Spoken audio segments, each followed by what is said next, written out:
My son sold my $5.5 million Malibu beach house while I was unconscious on an operating table fighting for my life. He forged my name with a steady hand, convinced I would never know. But he didn't realize I still owned the ground beneath it, the very land he believed was his forever. I kept quiet, my face calm, my voice steady, because revenge doesn't need noise. It needs timing. At his glittering housewarming party, laughter filled the air just before the knock on the door. The police walked in with my real gift. Subscribe and comment where you're watching from to see what happened next. The harsh white light above him buzzed like a swarm of angry insects, pulling him from the black silence of anesthesia. His chest rose and fell in shallow waves, each breath scraping against the raw reminder of how close he had come to the edge.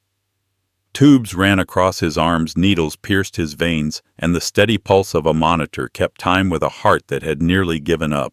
He blinked once, twice, until the ceiling sharpened into view. The room smelled of antiseptic and metal, the kind of cold that stripped a man down to nothing but flesh and weakness.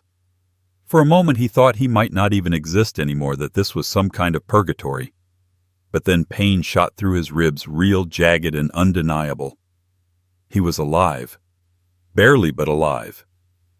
He turned his head slowly, neck stiff, vision blurred at the edges. A nurse adjusted the IV and muttered something clinical, detached, as if he were just another number in a bed. He wanted to speak, to ask how long he had been under, but his throat felt like sandpaper.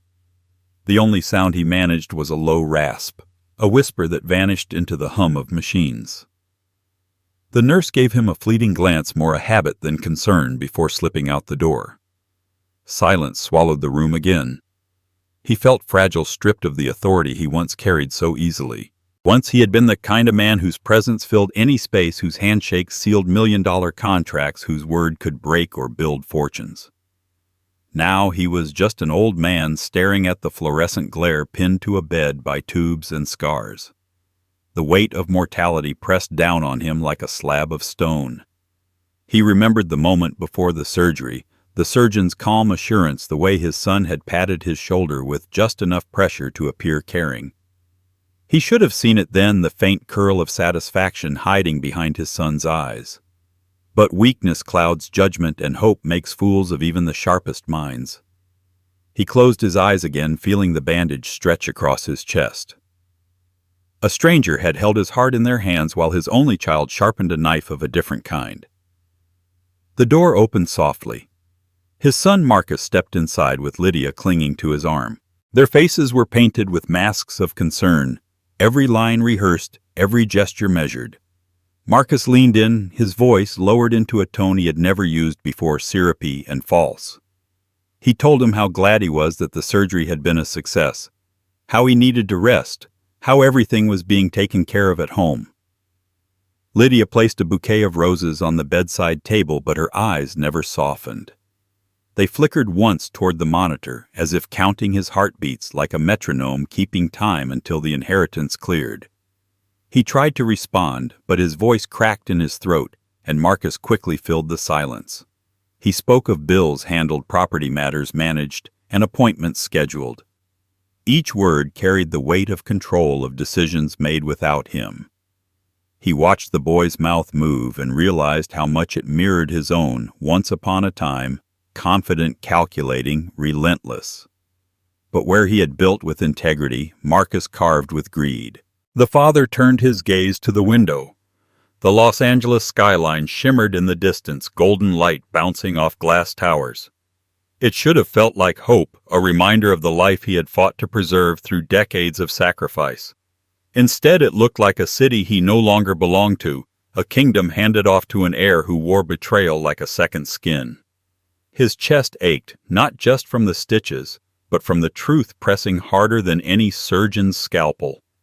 He had survived the operating table, but he was not safe. That night, when the ward was quiet, and the rhythm of machines lulled the weaker patients into restless sleep, he lay awake staring at the ceiling. He felt the fragility of his body with every shallow breath, the tug of every stitch, the ache in every bone. Vulnerability had never been part of his nature, but now it spread through him like ink and water. He thought of his late wife, her laughter still echoing in the house by the ocean, her careful foresight in every contract she signed, every paper she filed. She would have seen this coming. She would have known the moment Marcus clasped his shoulder before the surgery that the boy's hand was already reaching for the knife. He closed his eyes and tried to remember the warmth of her touch, the steadiness of her voice. Instead, he felt the hollow absence she had left behind, an empty seat at his side that Marcus and Lydia had tried to fill with counterfeit sympathy. He gripped the edge of the blanket, veins straining against pale skin, and made himself a promise. Weakness was temporary. This body would heal, and when it did, he would reclaim more than his strength. He would reclaim his name, his dignity, and the house Marcus believed he owned. The thought carried him through the hours until dawn. When the nurse came in with a tray of thin oatmeal and lukewarm coffee, he forced himself to eat. Each spoonful tasted like ash, but every swallow was a step away from death and closer to the man he needed to become again. He would endure the indignity of hospital gowns and bedpans, the sting of IV needles and the shuffle of slippers on linoleum floors, because survival was the first stage of his plan. Later that morning, Marcus returned all polished confidence in a tailored suit that reeked of borrowed money. He told the doctors he would be handling discharge papers, his tone more like a landlord discussing tenants than a son speaking to his father. The old man said nothing, only watched, memorizing the cadence of every lie, the smoothness of every forged concern. He knew the performance now, knew the hollow ring of false devotion. It was the sound of vultures circling overhead, waiting for the body to grow cold. As Marcus spoke, the father felt a strange clarity. The fragility of his body remained, but inside, something harder was forming, like stone setting under pressure. He had faced mortality and walked back from its edge. That brush with death had stripped him bare, but it had also given him sight sharper than ever before. Marcus thought the signature on those papers was perfect. He thought the old man would never rise from the table. But the father had survived, and survival meant reckoning. When Marcus and Lydia left the room, their perfume and false cheer lingering in the air, the father turned his head to the window again. The skyline still glimmered, but now it looked different, not a reminder of loss, but of unfinished business. He whispered under his breath, a vow meant only for himself, words sharp enough to slice through the sterile silence. They had taken his home, his trust, his dignity, but they had underestimated one thing. He was not finished. And when the day came, they would see just how dangerous a man could be when he had already looked death in the eye and decided to keep breathing. What waited beyond that hospital bed was more than survival. It was the first step toward a revenge so precise, so devastating, it would make his son wish he had buried him instead of forging his name. Marcus entered the room with a smile that stretched too far across his face, the kind of smile that belonged more to a salesman than a son. Lydia walked beside him, her heels clicking softly against the tile, carrying a bouquet of white lilies wrapped in shiny plastic. Their presence filled the sterile space with a false warmth, a carefully staged performance that fooled everyone but the man in the bed. He had built his life around reading people, dissecting motives, uncovering truths hidden in plain sight. The tone of Marcus's voice was wrong, drenched in syrupy sympathy that stuck in the air like cheap perfume. It was the kind of voice that belonged at a funeral, not a hospital room where his father had just clawed his way back from death. Marcus leaned close, his hand resting on the bedrail as though to steady his father, though the grip was more possessive than supportive. He whispered words of reassurance, each syllable stretched and deliberate as if rehearsed in front of a mirror. He said everything would be taken care of, that the doctors were pleased with his recovery, that there was no need to worry about a single thing. But beneath the polished cadence, the father heard something else, an undertone of triumph, the echo of a man already celebrating. Lydia stood on the opposite side of the bed, arranging the flowers on the table with exaggerated care, her bangles clinking like tiny chains. She nodded along with Marcus, her eyes lingering on the monitor that tracked each fragile beat of the old man's heart. The father listened in silence, allowing their words to drip like poison into the air. His throat was still raw, his chest still burning with every shallow breath, so he let them speak uninterrupted. He watched their eyes more than their mouths, the subtle glances they exchanged when they thought he wasn't looking. Lydia's hand brushed Marcus's sleeve once, a signal disguised as affection, a silent acknowledgement that the script was being followed. Their sympathy was too polished, too exact, like actors in a play who had studied their lines but never learned how to feel them. Marcus spoke of bills paid, of household matters, settled of neighbors, updated on his father's condition.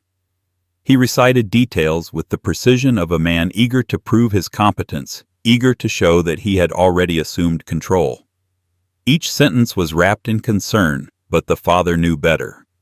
Concern doesn't sound like possession. Concern doesn't taste like ownership. This was not love disguised as duty. It was victory disguised as care. The father's eyes drifted toward the bouquet Lydia had placed beside him. Lilies. Not roses, not the wild gardenias his wife had loved, not the hydrangeas she used to plant along the porch. Lilies, the flower of morning. A small detail perhaps unnoticed by anyone else, but to him it was a message. They had already buried him in their minds. He traced the veins on the back of his own hand, watching them pulse faintly beneath his skin, and felt an old instinct return, the one that had kept him alive in boardrooms, in negotiations, in every moment where silence was stronger than words. He would let them think their performance worked. He would let them believe his silence meant surrender. Marcus adjusted his tie and leaned closer, lowering his voice as though sharing a secret between family. He spoke about property matters, about how fortunate it was that everything had been taken care of so smoothly while his father recovered. He said it as though expecting gratitude, as though the old man should be thankful that his son had taken on the heavy burden of responsibility. But the father only stared, unblinking his mind, etching every phrase, every inflection into memory. These were not words of compassion. They were confessions dressed in silk. Lydia finally spoke, her tone soft, almost delicate, but with the sharpness of glass beneath velvet. She told him not to worry, that his only job now was to heal, that Marcus had handled everything in his absence. Her eyes flicked down to the chart at the foot of the bed, then back to his face, and he caught the faintest trace of impatience. She was waiting for him to fade, waiting for time to do the work the surgeons had failed to finish. He forced his lips into the shadow of a smile, not because her words comforted him, but because the act of pretending was the only weapon he had left in that moment. The nurse returned briefly to check his vitals, and Marcus straightened, instantly shifting into a pose of perfect filial devotion. He stood with one hand lightly on his father's shoulder, his voice warm, his expression a portrait of concern painted too carefully to be real. The nurse nodded approvingly, oblivious to the theater unfolding before her. When she left, the mask slipped only slightly enough for the father to see the hunger simmering just beneath the surface. The room felt smaller after they spoke, the air denser, as though their false sympathy had stolen what little oxygen he had left. He let his eyelids droop, feigning exhaustion, but behind them his mind sharpened. He thought of the trust documents his wife had once filed away, of the long nights spent drafting contracts airtight enough to withstand wolves. Marcus had forgotten where he came from. Forgotten that the man lying in the hospital bed had built his empire by seeing through masks, just like the one his son now wore. They said their goodbyes eventually, Lydia pressing her lips lightly against his forehead in a gesture that carried no warmth, only calculation. Marcus squeezed his hand with just enough pressure to remind him who was strong and who was weak. The father let his hand go limp, the perfect illusion of a man too fragile to fight back. When the door closed behind them, the silence returned thick and heavy. He opened his eyes and stared at the lilies again. Morning flowers. He breathed in the faint scent and let it burn into his memory. They had already written his ending. They had already cast him as the dying man in their play. But he wasn't finished. And when the curtain finally fell, it wouldn't be his name written in the obituary. It would be theirs. What waited beyond that door was more than deception. It was the first crack in their perfect mask, the detail they never meant him to see, and he knew that once he followed it, the whole performance would unravel. The father lay still, his chest rising in careful rhythm, his eyes half closed against the sterile glare of the hospital lights. He had heard enough of Marcus's honeyed tone and Lydia's delicate lies to know what was happening. Their words had been sweet, but sweetness left a residue, and in that residue he smelled rot. He had spent a lifetime dissecting patterns, tracing hidden numbers, following the faintest irregularities until they revealed something rotten at the core. A forensic accountant does not retire in spirit. The instincts never dull, not really. They linger like scars, always ready to burn when the weather changes. And now, lying in that bed, stitches biting into his chest, those instincts ignited. He thought back to the decades when men had tried to outwit him with doctored ledgers, with shell companies and offshore accounts they swore would never be traced. He had sat across polished tables listening to those men sell their lies with the same confidence Marcus now wore like a tailored suit. He always let them talk too much. Words were easy to counterfeit. Actions were not. The pen strokes that didn't match the missing decimal, the sudden transfer at 2:37 a.m., those were the places truth bled through. And so he knew better than to believe in Marcus's bedside act. The words were meaningless. The real evidence would reveal itself soon enough. He closed his eyes and replayed every detail of their visit. Lydia's bouquet. The lilies. Not roses, not carnations, not even orchids. Lilies, the flower of mourning. He filed it away not as coincidence, but as intent. Marcus's tie had been new, expensive, the kind purchased with quick money rather than earned wealth. He noted the sheen of Lydia's new handbag, the gold trim catching the light.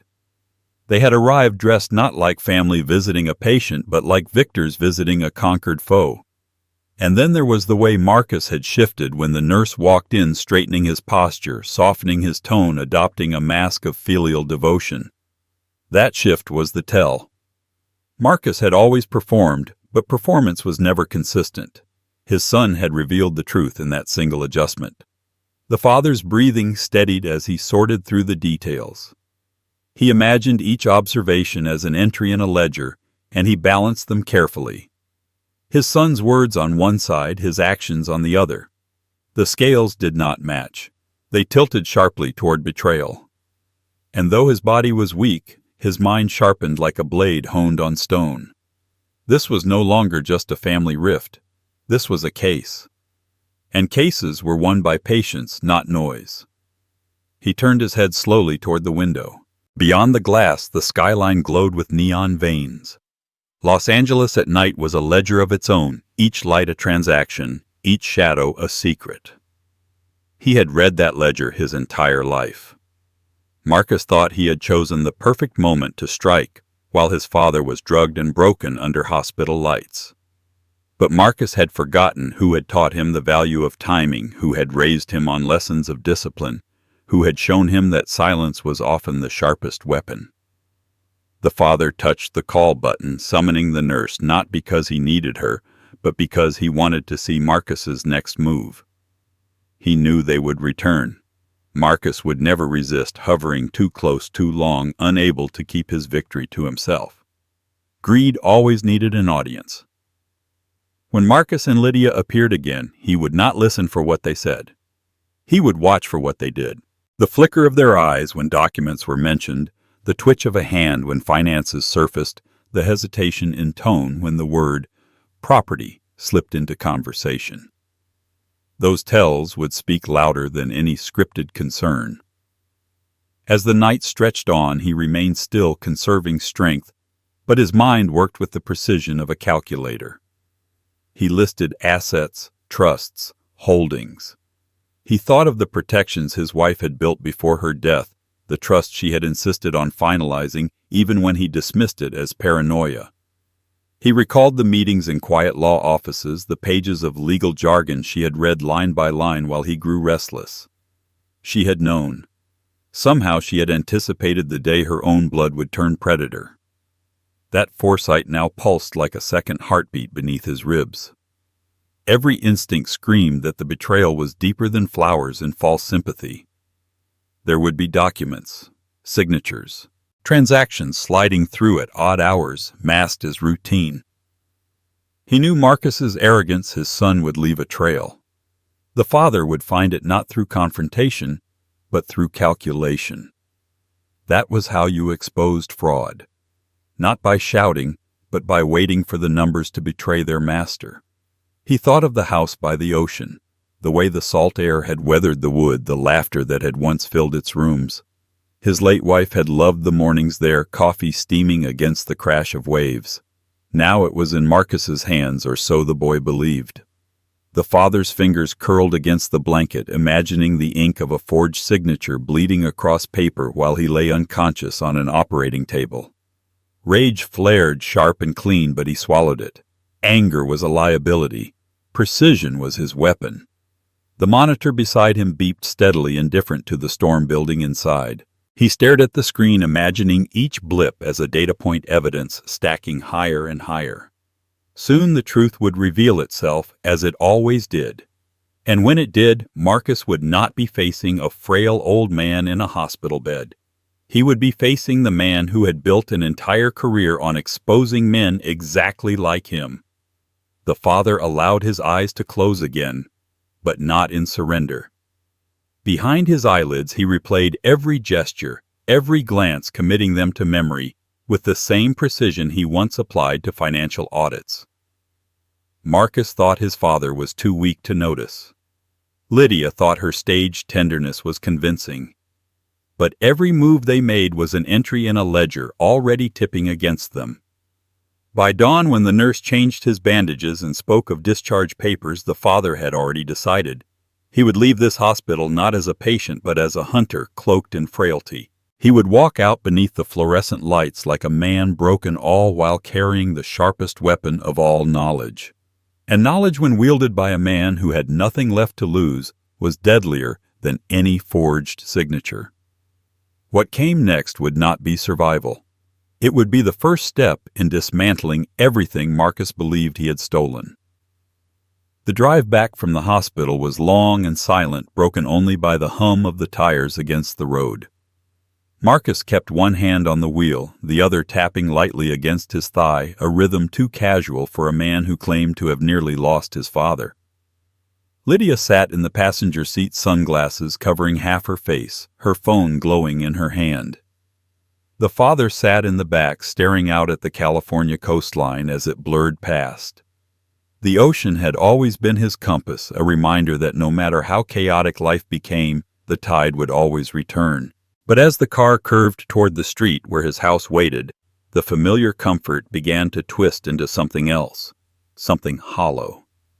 They pulled into the driveway just as the sun dipped low, spilling amber light across the front steps.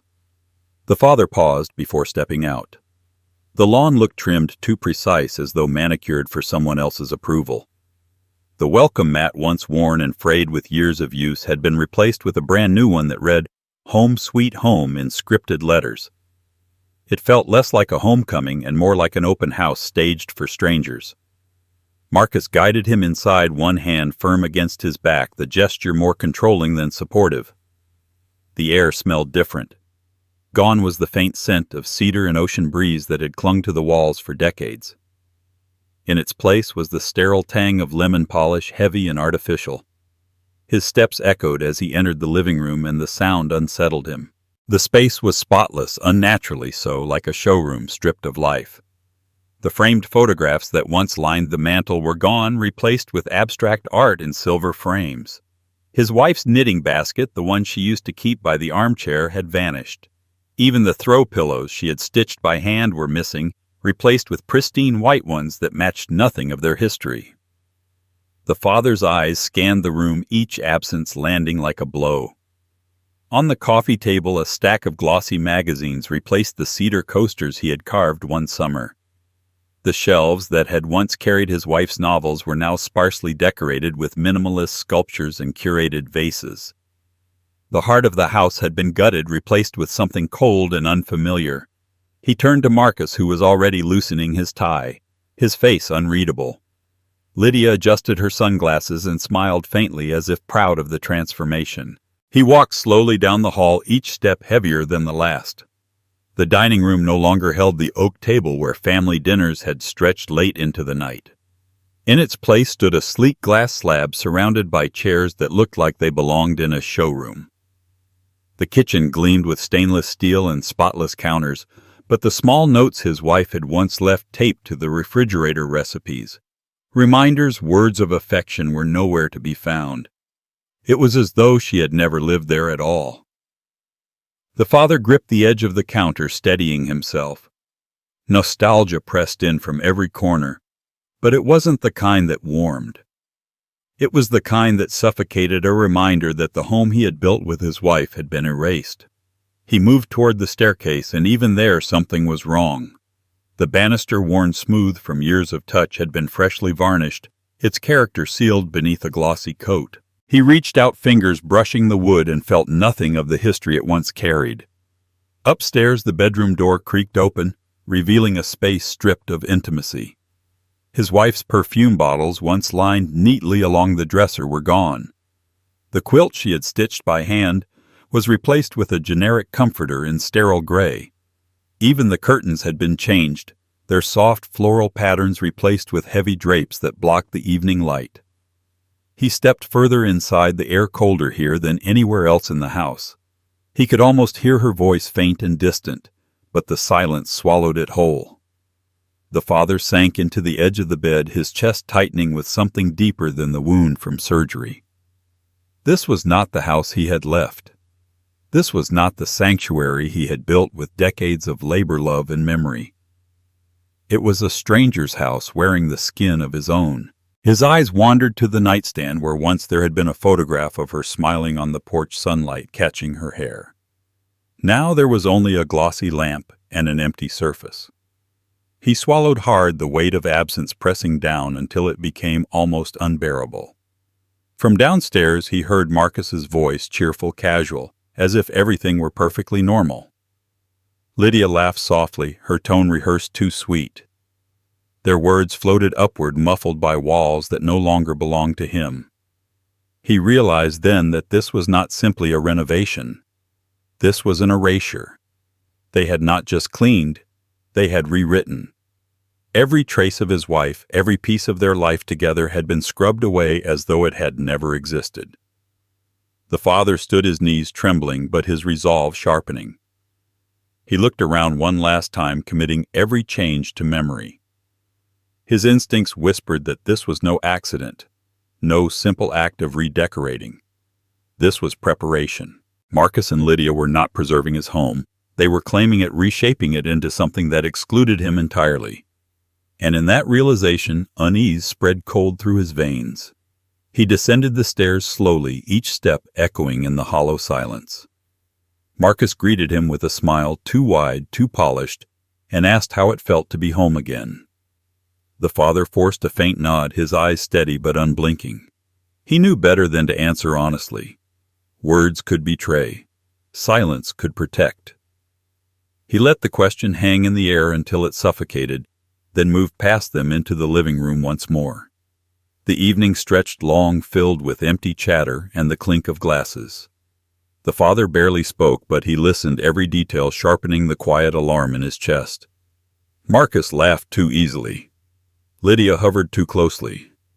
Their presence filled the house with noise, but it was not the noise of family. It was the noise of occupiers. As night fell and the house grew darker, the father sat in his late wife's armchair, now stripped of its fabric cover, bare and foreign beneath him. He stared into the quiet corners where her memory once lived, and felt the weight of betrayal deepen. Something was wrong here, more wrong than he had yet uncovered, and he knew instinctively that the truth would reveal itself soon enough. And when it did, the house would no longer be theirs to claim. It would be the place where their illusions shattered. The father noticed it in the smallest way, the way a hunter notices the rustle of grass in the distance.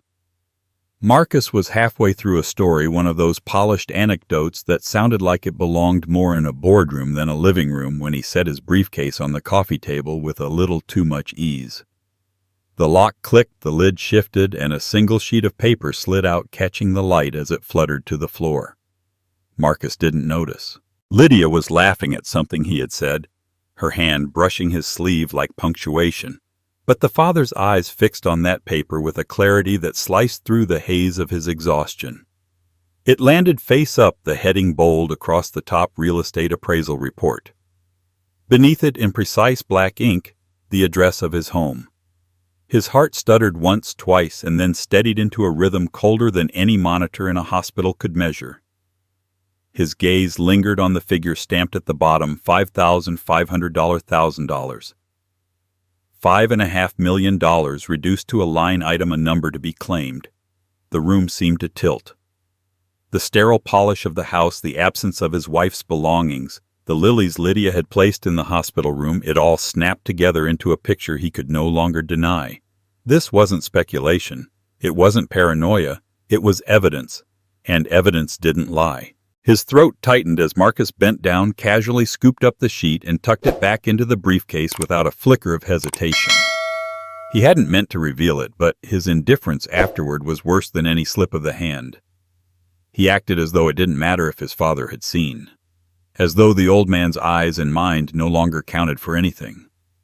Lydia glanced briefly at the father, her smile holding for a second too long, sharp at the edges. She knew. They both knew. The father sat very still, hands resting on the arms of the chair, fingers curling into the fabric. His breath was even controlled, but inside he felt the familiar drop of cold dread sinking into his chest. For years he had uncovered fraud through numbers hidden in plain sight, through details overlooked by men too arrogant to cover their tracks. But he had never imagined the trail would lead to his own son. He studied Marcus now, every gesture, every smirk, every casual word. His son wasn't nervous. He wasn't even careful. He was already living as though the house no longer belonged to the man sitting in front of him. The chatter of the room faded. He heard only the echo of the number 5.5 million. A fortune, yes, but more than that, it was his life's work. Every hour he had spent clawing his way out of poverty, every deal struck, every late night his wife had waited at home while he built the foundation of their life together, all of it distilled into that number. And Marcus had taken it with the casual cruelty of a thief who believes the crime is justified by bloodline. The father forced himself to lean back, his face impassive, though his pulse hammered against his temple. He could almost hear his late wife's voice, steady and unwavering, warning him of this possibility. She had always believed Marcus lacked restraint, that his charm was a mask for hunger, too sharp to ever be satisfied. He had dismissed it as a mother's worry. Now he felt the weight of her foresight press against him like a hand from the grave. Marcus poured himself a drink, his movement smooth, unbothered. Lydia adjusted the cuff of her blouse and began talking about weekend plans as though nothing had happened. Their ease was infuriating. It was also telling. People hiding a crime fumbled. People certain of their victory performed. He recognized the performance for what it was, the arrogance of thieves who believed their victim was already buried. He kept his silence. Silence had always been his greatest weapon. Words could betray, but silence forced others to fill the void with their own truths. Marcus filled it now, talking about renovations, about plans for hosting more gatherings at the house. Lydia chimed in with her vision of landscaping, her hand gesturing toward the windows as if the property already belonged to her. The father listened, each word carving deeper into the betrayal. Shock bled into disbelief, disbelief hardened into dread. The dread wasn't for himself. He had faced mortality and survived. The dread was for what his son had become, for the man he had raised, who now sat across from him like a stranger. He thought of the boy he had once taught to ride a bike along the very driveway that now served as an appraisal number on a sheet of paper. He thought of the nights he had stayed late at work to secure a future that his son had now decided to strip from him in the moment of his greatest weakness. He excused himself quietly, moving down the hall under the guise of fatigue. Behind the closed door of his study, he leaned against the desk and let his eyes close. The paper had been a mistake, yes, but it had also been a gift, a slip in the mask, proof. He no longer had to wonder. He no longer had to suspect. The betrayal had been written in black and white, with a value attached that mocked everything he had built. He opened the bottom drawer of his desk where his wife's files were still kept. He ran his hand over the folders, the trust agreements, the legal protections she had insisted on. She had been right to prepare. He had been foolish to dismiss her. The dread simmered, but beneath it something colder took shape. A plan. Evidence was the language he knew best, and now he had it. One paper, one slip was enough to unravel everything Marcus thought he controlled.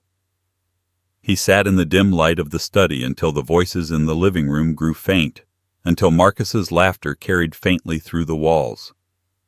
His fingers tightened on the folder, his eyes sharp. The game had shifted. His son believed him weak, broken, erased. But the father had seen the numbers, and numbers never lied. When he returned to the living room, he carried nothing but a faint smile. Marcus and Lydia looked at him confident, careless. They believed the house was theirs, the life he had built theirs to inherit before its time. He lowered himself into the chair again, steady and silent. He knew better now. One slip had given him everything he needed, and soon that paper would be the first crack that brought down the entire facade. What Marcus didn't know was that the man he thought he had already buried had just been handed the map to his undoing.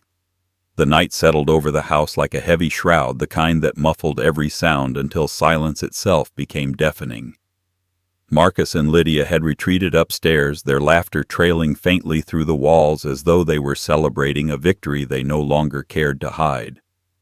The father sat alone in the study, the one room that still bore faint traces of himself.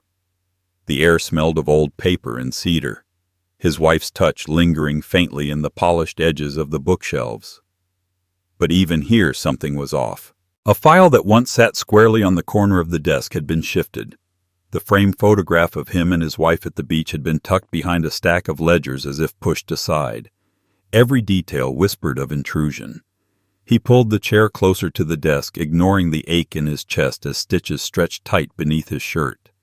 He reached for his laptop, the weight of it grounding him. For years he had wielded numbers like weapons, dissecting financial records until fraud revealed itself with merciless clarity. Tonight he turned that blade inward onto his own life. His hands trembled slightly as he typed, but his mind was steady, sharpened by something colder than rage. The county's property records were public accessible with just a few keystrokes. He knew the process by heart, had used it 100 times to expose hidden transfers, sham companies, and fabricated valuations. Now the search bar felt like a guillotine waiting to drop. He entered his own address, the house where he had raised his son, the house where his wife's laughter had once echoed down the hall. For a moment the screen froze, the cursor spinning as though even the machine hesitated to reveal the truth. Then the page loaded. His breath caught. There it was in black and white. The property had been sold, recorded 3 days after his surgery. The room tilted, his vision narrowing to a tunnel. He scrolled down slowly, his eyes tracing each line as if disbelief could change the words. Buyer information, a holding company. He didn't recognize the kind of faceless shell designed to obscure ownership. The sale price, $500,000, $1,000. The signature, his own name scrawled neatly across the deed. A signature he hadn't given inked while he had been unconscious on a table. His chest cracked open, his heart held in the hands of strangers. He leaned back in the chair, the leather groaning under his weight. The devastation was absolute, but it did not come in a wave of rage. It came like ice, a slow and merciless freeze that spread from his chest outward until even his fingertips felt numb. He had suspected, he had seen the signs, but suspicion and confirmation were different species. This was no longer intuition, this was fact. His son had not only betrayed him, he had erased him from the very foundation of his life. His gaze drifted to the window where the ocean stretched in the distance, black and endless under the night sky. That view had once been a promise, a reminder of everything he had fought for. Now it mocked him, a horizon belonging to someone else. He imagined Marcus and Lydia upstairs, their confidence solidified by documents filed in courts and databases, believing themselves untouchable. They had no idea that downstairs in the silence of his study, the man they had dismissed as frail had just seen the truth for himself. He touched the screen lightly, his finger tracing the date 3 days after the surgery. While surgeons had fought to keep his heart beating, his son had signed away his home. While machines had breathed for him, Marcus had carved his name into documents forged with calculated cruelty. He felt no fire rise in him, no urge to storm upstairs or shout accusations. That kind of anger would have been too merciful, too ordinary. What settled in his chest instead was colder, sharper, a resolve cut from ice. He remembered nights when he had stayed up late reviewing audit trails, the quiet thrill of unraveling schemes others thought were flawless. Fraud always left a fingerprint. Always. And Marcus, for all his arrogance, was no different. The old man's devastation hardened into purpose. If the house had truly been sold, if the ink was already dry, then Marcus had underestimated him in the worst possible way. Because once a transaction was recorded, it left a trail too stubborn to erase. He opened another window, pulling up the buyer's registration. The shell company was predictably vague, its address tied to a law office downtown. He copied the details into a notebook, his handwriting steady, deliberate.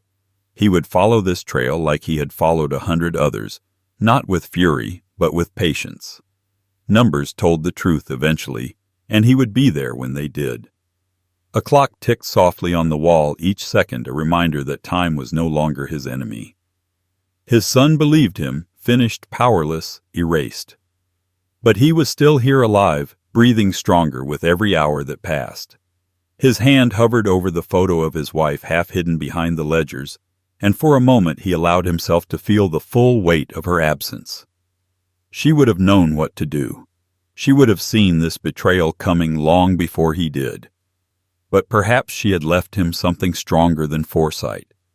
Perhaps she had left him the will to endure until the reckoning came. Upstairs, a floorboard creaked, followed by Lydia's laugh, light and careless.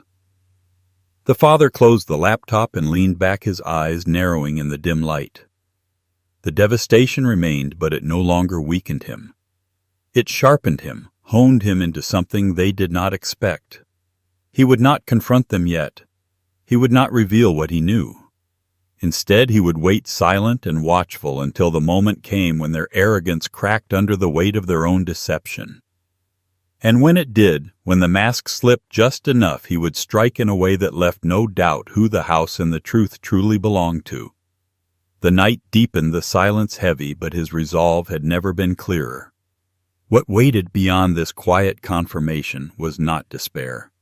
It was the first stone laid in a path toward something inevitable, something Marcus and Lydia would never see coming. The father waited until the house fell into silence, until Marcus's footsteps overhead faded and Lydia's voice softened into the hush of sleep. He sat alone in the study, the dim glow of a desk lamp spilling across papers scattered like fallen leaves. The laptop still displayed the county records, the dates stamped cold and merciless on the screen. But suspicion was never enough. He needed the document itself, the piece of paper that bore the wound carved in his own name. He opened the bottom drawer of the desk, the one that had always been his domain. Inside were files, meticulously kept contracts and deeds his wife had insisted on preserving even when he considered them redundant. But now, where there had once been order, there was disruption. The folders were rearranged, some shoved out of place, others stacked too neatly to be natural. His pulse quickened, a faint throb under the stitches in his chest as he pulled them free one by one. It was there, sandwiched between tax records and a decades-old mortgage statement. The deed. He slid it onto the desk and unfolded it slowly, as though the paper itself might cut him.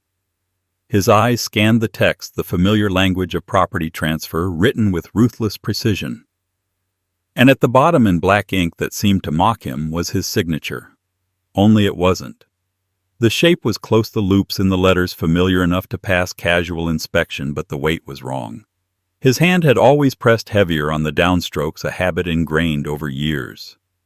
This signature was lighter, hesitant, in places too clean where it should have been imperfect. It was the kind of forgery born not of artistry, but of arrogance, sloppy yet confident enough to believe no one would ever question it. His chest tightened, not from the healing wound, but from something deeper, colder. Humiliation washed over him first. To be robbed while unconscious, to have his own name weaponized against him, it was a violation so intimate it felt like a knife pressed against his throat. He thought of the countless documents he had signed over a lifetime, each one carrying his identity, his authority, his promise. And here that identity had been hijacked, his promise twisted into betrayal. Betrayal followed quickly, sharper than the first cut. He stared at the ink and saw not just Marcus's hand, but his intent. His son had chosen the moment, carefully waited until he was weak, immobile, incapable of defense. The cruelty was not only in the theft, but in the timing. It was a declaration, "You are powerless, and I will take what is mine before you are even buried." The anger came last, not fiery and wild, but icy, measured, the kind that froze rather than burned. He traced the forged letters with his finger, his hand steady, even as his breath deepened. Marcus had believed this deception complete, had believed his father too broken, too fragile to ever uncover it. That arrogance was his mistake.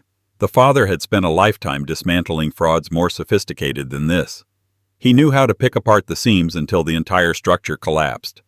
And now, staring at his own stolen signature, he knew what he had to do. He leaned back in the chair, the leather groaning beneath him, the paper still in his hand.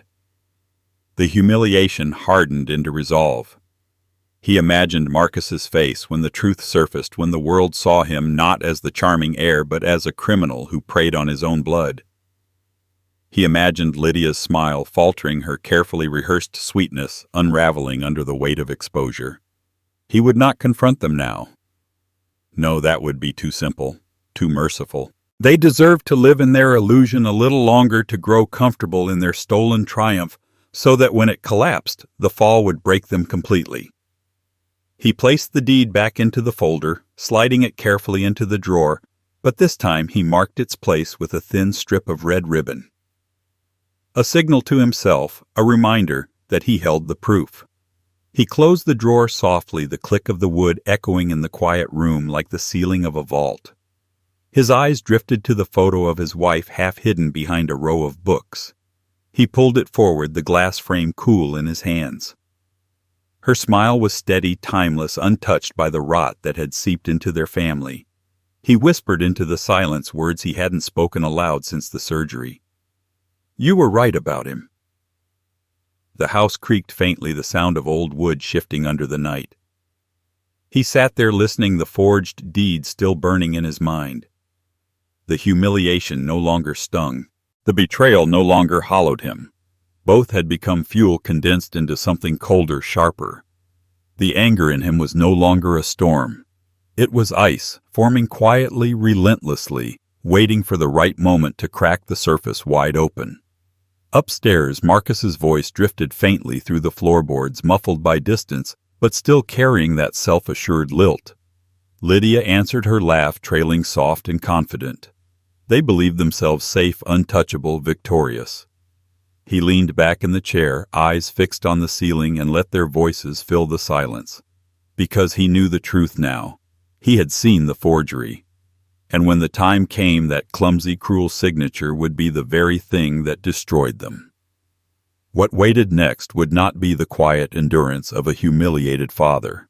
It would be the careful, deliberate unraveling of the lie his son had built until nothing was left but the ruin of his arrogance. The father sat in the silence of his study long after midnight, the forged deed still fresh in his mind. His hand rested on the phone for what felt like an eternity before he finally picked it up. There was only one man he could call, one voice he trusted to cut through the fog of betrayal and tell him what was real. He scrolled through the contacts until he found the name David Cross. They had met decades earlier when David was still in the bureau, their paths crossing during a case that had nearly swallowed a Fortune 500 company whole. Back then, David had been the blunt instrument of the law, and he had been the scalpel tracing the money trail. Together they had exposed men who thought themselves untouchable. Now, years later, the irony wasn't lost on him. He wasn't calling about corporate fraud. He was calling about his own son. The line rang twice before a gravelly voice answered, steady even at this late hour. "You're alive," David said, no question in the words, only fact. The father exhaled slowly, letting that certainty ground him. "Barely," he replied. There was a pause. Then the familiar sharpness returned. What happened? He didn't waste time on pleasantries.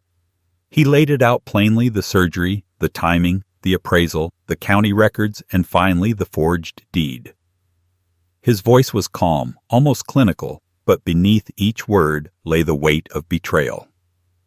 On the other end of the line, David listened without interruption, the way only a man trained to hear the spaces between words could.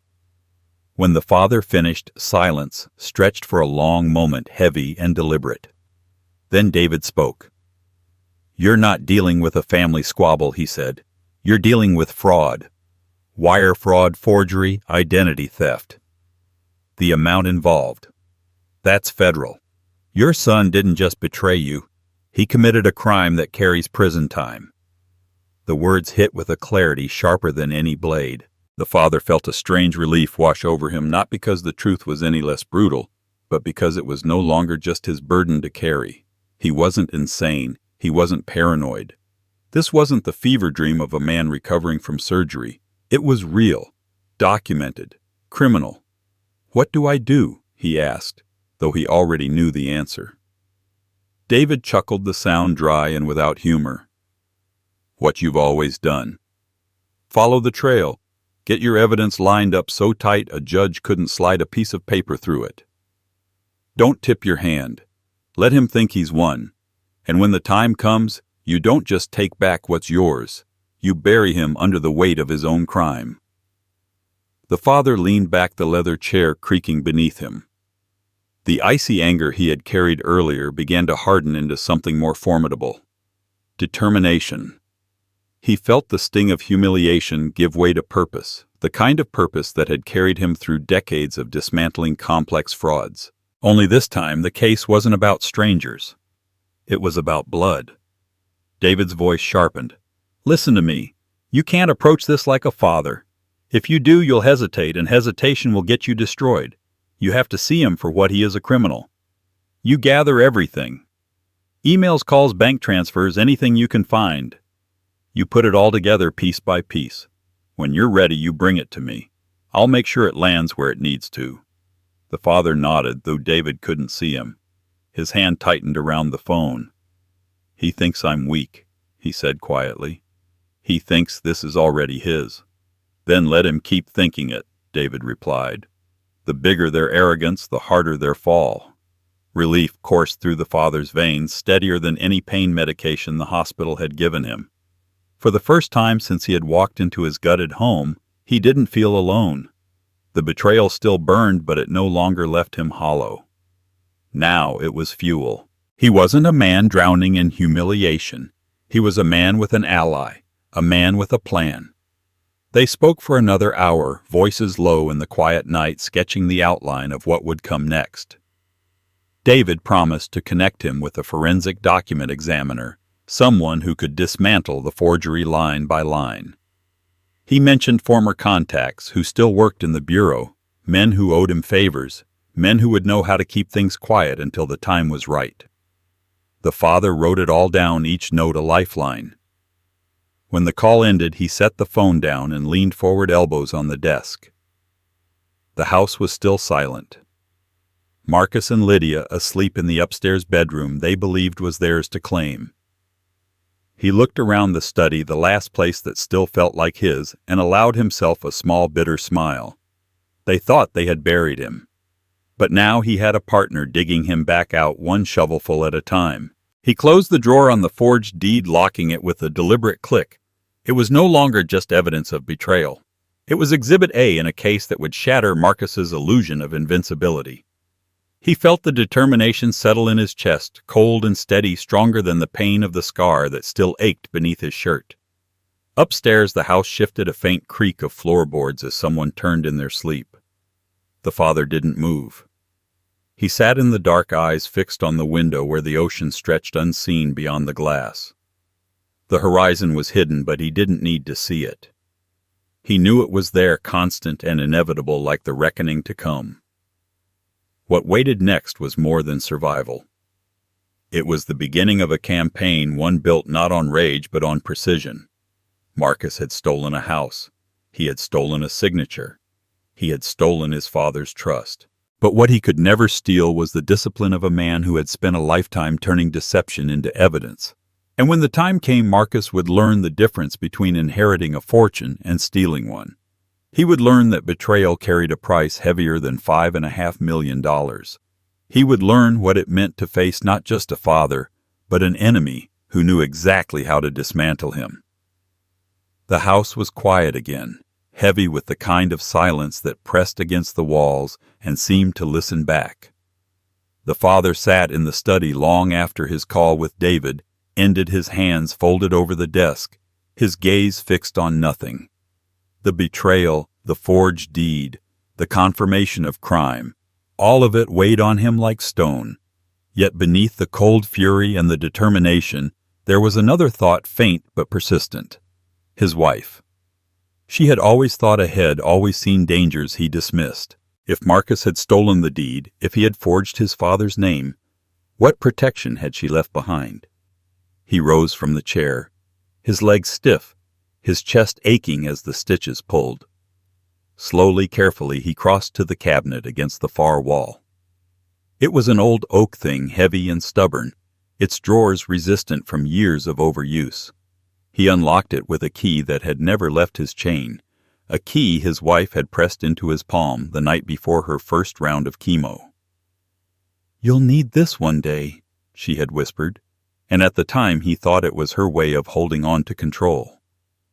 Now, as the lock clicked open, he felt the echo of her foresight. Inside were stacks of folders, neat and precise, each labeled in her unmistakable handwriting. She had always been meticulous, every receipt filed, every agreement documented, her careful order balancing his restless confidence. He pulled one folder free, then another, searching for something he couldn't yet name.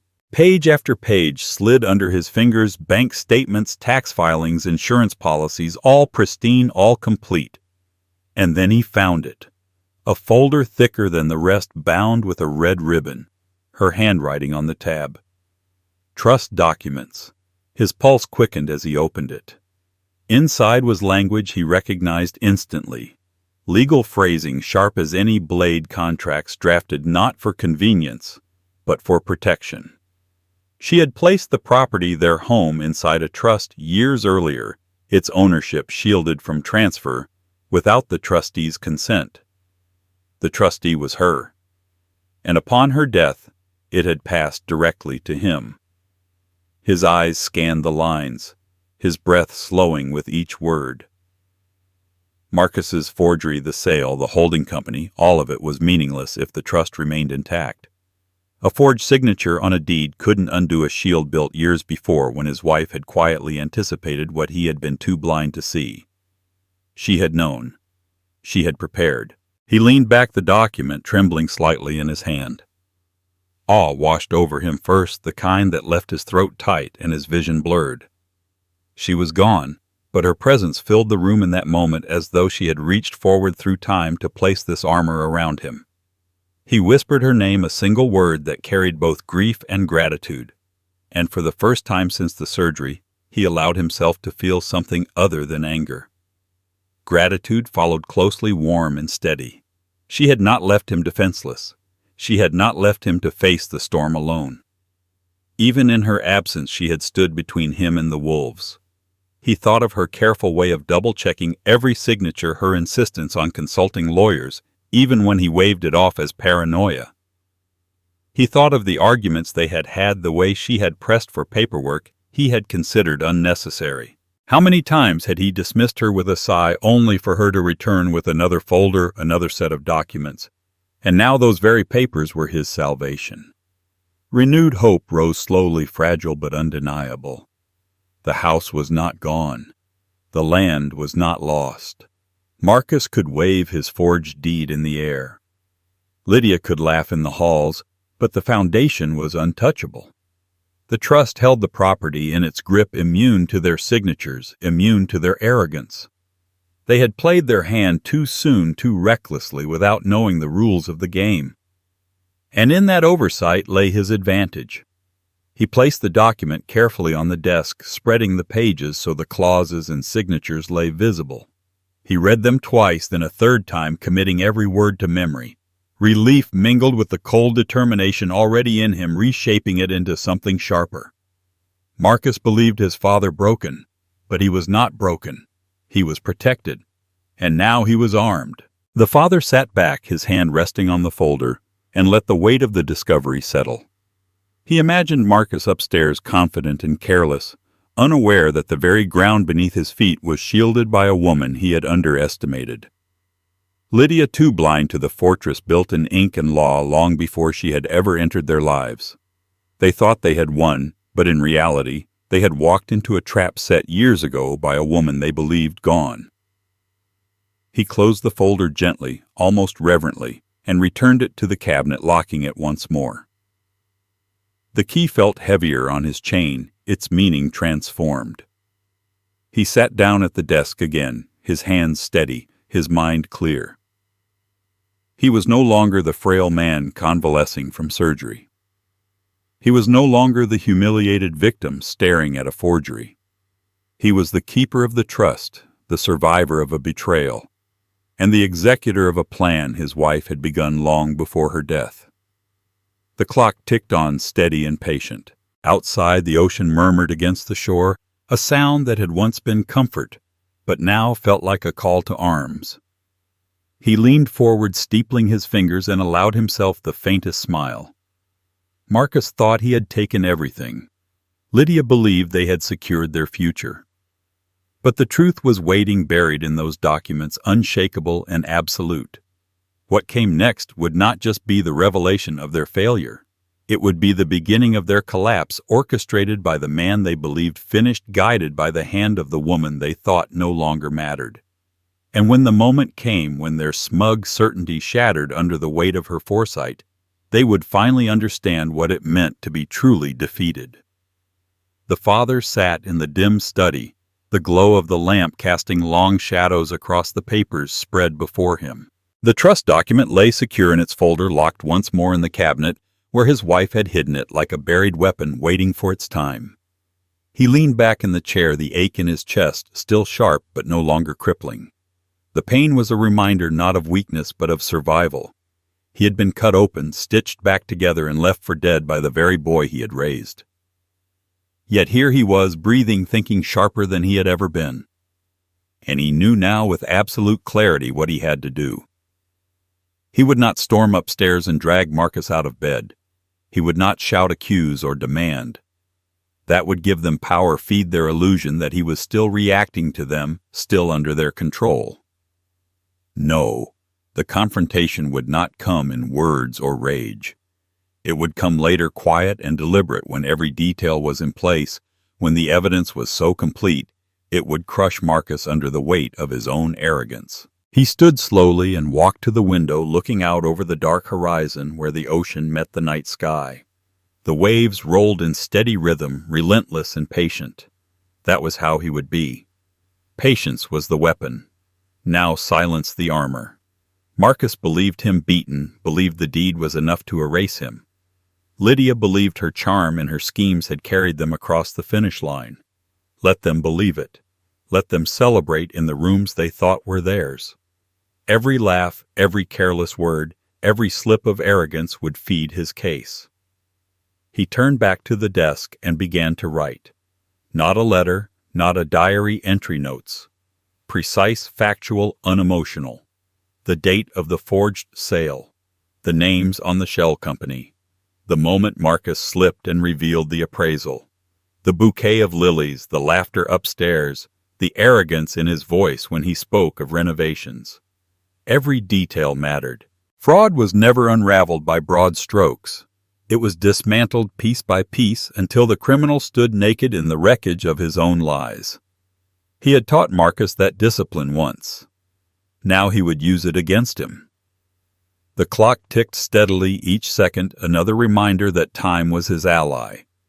Revenge wasn't about speed. It was about precision.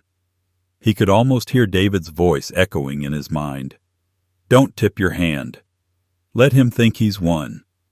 The bigger the arrogance, the harder the fall. He imagined the day to come, not with fire or shouting, but with silence breaking like a blade through glass.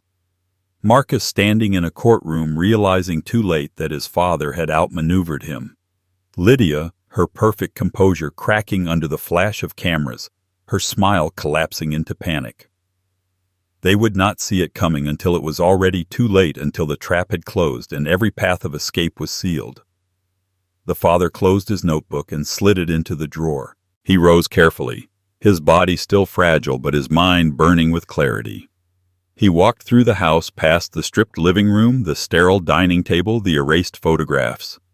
He let his hand trail along the banister, glossy with new varnish, and whispered to the silence, "This is still mine." His voice was calm, steady, a vow carved into the air. Upstairs the house shifted again, a muffled laugh, the creak of a floorboard. They thought they had already won. They thought he was too weak to fight, too blind to see. He let the sound wash over him, the arrogance dripping from every careless movement. It only confirmed what he already knew: their downfall would be inevitable, and it would be of their own making. He returned to the study, turned off the lamp, and let the room fall into darkness. He sat for a moment longer, breathing in the silence, then stood and made his way to bed. His body demanded rest, but his mind was alive, sharper than it had been in years. He lay down, staring at the ceiling, and felt the calm settle into his bones. Not the calm of defeat, but the calm of certainty. He didn't need to confront Marcus now. He didn't need to shout or demand explanations. He had something far stronger than anger. He had time. He had evidence.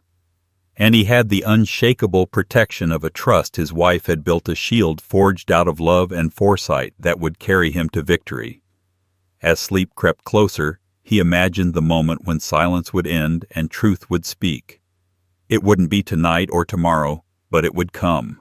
And when it did, the house would no longer be filled with the laughter of thieves. It would echo with the sound of their downfall. What waited next was no longer survival. It was retribution, calm, precise, and unstoppable. Life has a way of testing the very foundations we build, and betrayal often comes from where we least expect it. This story reminds us that trust is precious, but vigilance is necessary even within family. The father's quiet strength shows that reacting in anger is rarely the path to true justice. Instead, patience, careful observation, and preparation can turn the tide without raising a voice.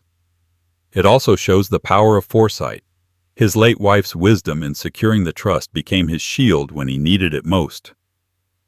For older adults, this is a reminder to safeguard what you've built, to put protections in place, and to never underestimate the value of planning ahead.